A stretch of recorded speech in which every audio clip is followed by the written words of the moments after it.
베스 사람들이 여호와의 궤를 들여다본 까닭에 그들을 치사 괄호 5만 갈로 닫고 70명을 죽이신지라라는 말씀이 있습니다.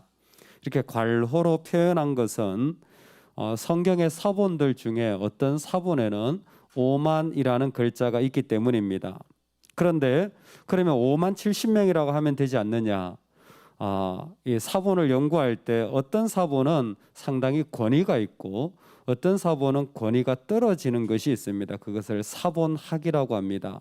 그래서 학자들은 권위가 떨어지는, 즉 자료는 있지만 그것이 신뢰할 만하지 못하다라고 판단되어지는 부분의 한 부분을 괄호 처리하는 것입니다. 그래서 베세메스 사람들이 여호와의 궤를 들여다본 까닭에 그들을 쳐서 70명이 죽었다라는 것이 가장 좋은 성경에 대한 이해다. 그러나 다른 곳에는 다르게 표현도 되어 있다라는 것을 우리에게 알려주는 표시입니다. 오늘 말씀은 공격이라는 은혜로 제목으로 같이 말씀을 나누고자 합니다. 예수님께서 가다라 지방에 들어가셔서 군대 귀신을 쫓아내신 장면을 기억하십니까? 이방 지역에 가서 돼지 군대가 그 가운데 있는 것을 완전히 다 돼지 떼에게 그 군대 귀신이 들어가서 그들을 몰아내시는 것을 예수님 보여줍니다. 근데 공교롭게도 예수님이 그 지역에 들어가서 그 귀신을 쫓아냈는데 그 지역 사람들은 예수님을 환영합니까? 예수님도 쫓아냅니까? 예수님을 쫓아내는 겁니다. 이게 참 놀라운 아이러니입니다. 예수님께서 그들 가운데 귀신을 쫓아냈는데 그들은 예수님을 쫓아내는 겁니다. 왜요? 그들에게 예수님은 자신들의 돼지떼만큼의 가치가 없기 때문입니다. 그들에게 예수님은 내가 소유한 돼지떼 정도의 가치가 없기 때문에 돼지떼가 죽자 분노하여서 예수님을 그 동네에서 쫓아내시는 겁니다. 여러분, 이와 같은 일들은 우리 신앙생활에 아주 중요한 기준이 되어집니다. 하나님을 절대로 어떤 순간에도 가볍거나 하나님의 교회나 하나님의 사람들을 쉽게 생각해서는 안 된다라는 것입니다. 왜? 우리 안에는 내가 가지고 있는 가치와 하나님을 상대 비교하려는 마음이 상당히 숨겨져 있는 것 같습니다. 교회에 대한 마음도 종에 대한 마음도 내가 가지고 있는 가치와 비교하여서 그것을 쉽게 대하려는 마음이 우리에게는 그대로 있어서 내 가치가 클수록 상대방, 그것이 심지어 하나님이라고 할지라도 하나님이 세운 교회라고 할지라도 쉽게 대하는 마음들이 일어나는 것입니다. 법궤가 결국은 이스라엘 땅으로 들어오게 됩니다. 그래서 베세메스 사람들이 그 들여온 법궤를 안에 들여다보는 것으로 오늘 말씀은 시작되어집니다.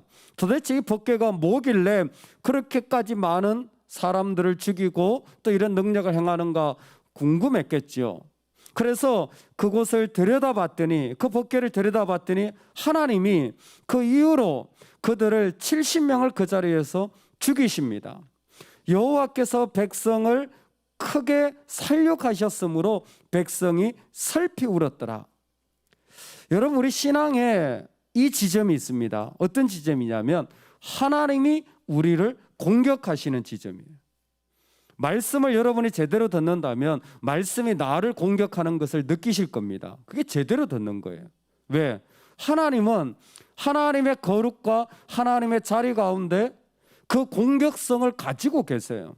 6장 전체가 사실은 그 법궤 하나로 수많은 사람들이 죽어가는 것이 드러나 있는 장면입니다. 아니, 어떻게 은혜의 하나님이, 사랑의 하나님이 공격하실 수 있다는 말입니까? 예, 하나님이 공격하십니다. 하나님이 찌르십니다. 아니, 하나님 우리를 망하게도 하시고 무너뜨리게도 하시고 우리로 하여금 말할 수 없이 창피하게도 하십니다. 정말 견딜 수 없게도 하십니다. 왜요? 그분의 거룩을 유지하기 위해서입니다. 하나님의 거룩이 훼손되어지는 건 어떤 경우도 용납되어지지 않는 거예요. 할렐루야. 할렐루야. 자신을 분별하지 않고 주의 뜻과 주의 잔에 참여하는 자들은 죄를 먹고 마신다고 그랬어요. 성찬이 얼마나 거룩합니까? 근데 뭐예요? 하나님의 거룩이 훼손될 수 있다는 걸 알았습니다. 언제 훼손됩니까? 언제 거룩이 훼손됩니까? 딱 본문이에요. 자기 충족성이에요. 자기 충족성. 내게 안 이루어지면요, 하나님이 나를 공격하세요. 근데 그게 우리한테는 힘들어요. 왜 내가 이런 말을 들으면서, 내가 왜 이런 대접을 받으면서까지 여기 있어야 돼? 우리는 공격받으면요 견디질 못합니다. 근데 교회는요 죄인을 공격하는 자리예요. 왜? 그 죄를 무너뜨리라고, 그 죄를 회개하라고. 왜 성찬을 먹고 마시는데 죄를 먹고 마신다는 이야기를 하신 줄 아세요? 사람들이요 성찬을 대하는데 주의 뜻과 주의 살로 대하는 게 아니에요. 뭐예요?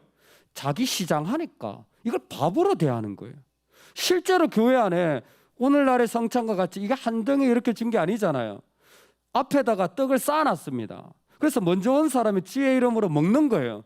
근데 당시에는 너무 배가 고픈 사람들이 많으니까 쌓아놓은 걸 그냥 자기가 먹고 싶은 만큼 먹어요. 그래서 나중에 온 사람들은 먹을 떡이 없어요. 완전히 그냥 인간적인 자기 충동으로 교회가 다 흐트러진 거예요. 여러분, 우리가 그럴 수 있는 존재입니다. 교회를 와서 하나님을 믿으면서 자기 충족성에 쉽게 빠지는 거예요. 지금 베스메스 사람들이 뭐합니까? 자기 호기심으로 궁금한 거예요. 그래서 그걸 열어본 겁니다. 그랬더니 하나님이 그 적시로 70명, 말이 70명이지 어마어마한 숫자 아닙니까? 그 사람들이 그 자리에서 죽임을 당하는 거예요. 아니, 하나님 그렇게까지 하셔야 됩니까? 하나님에게는 온 인류를 다 죽이시더라도 하나님의 거룩함이 보존되어야 하는 겁니다. 그게 노아 이야기예요. 하나님에게 거룩함은 너무나 소중한 하나님의 영역입니다. 여러분, 우리가 어떤 삶의 자리를 가든지 절대로 하나님 앞에서 하나님을 무겁게 대하실 수 있는 지혜가 있으시기를 간절히 축원합니다. 내 생각이요, 내 마음대로 해서는 안 돼요. 내 말을 내 마음대로 해서는 안 돼요. 여러분, 내가 가고 싶다 하면 마음대로 가면 안 돼요. 하나님을 무겁게 대해야 돼요. 하나님을 아주 무겁게 대해야 돼요. 얼마만큼? 내 생명을 걸 만큼. 이건 내가 할 말이 아닙니다. 이건 내가 생각할 영역이 아닙니다. 이건 내가 할 수 있는 영역이 아닙니다. 이건 하나님의 영역입니다. 하나님이 하셔야 되는 자리입니다. 법궤가 보여주는 것은 하나입니다. 하나님의 임재가 얼마나 강력한지.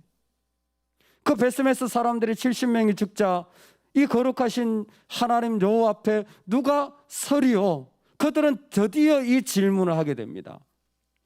거룩하신 하나님 여호와 앞에 누가 능히 서리요? 왜? 하나님의 거룩이 지난 사사시대 전부를 지나면서 무참하게 짓밟혔어요. 누구 하나 하나님의 거룩함을 온전하게 대하는 법이 없었습니다. 그런데 이제 그 가운데 누가 하나님 앞에 설 수 있느냐? 감히 누가 하나님 앞에 큰 소리 낼 수 있느냐? 겸손히 엎드리는 일들이 일어난 거예요. 전령들을 기란 야린 주민에게 보내 이르되 블레셋 사람들이 여호와의 궤를 도로 가져왔으니 너희는 내려와서 그것을 너희에게로 옮겨가라.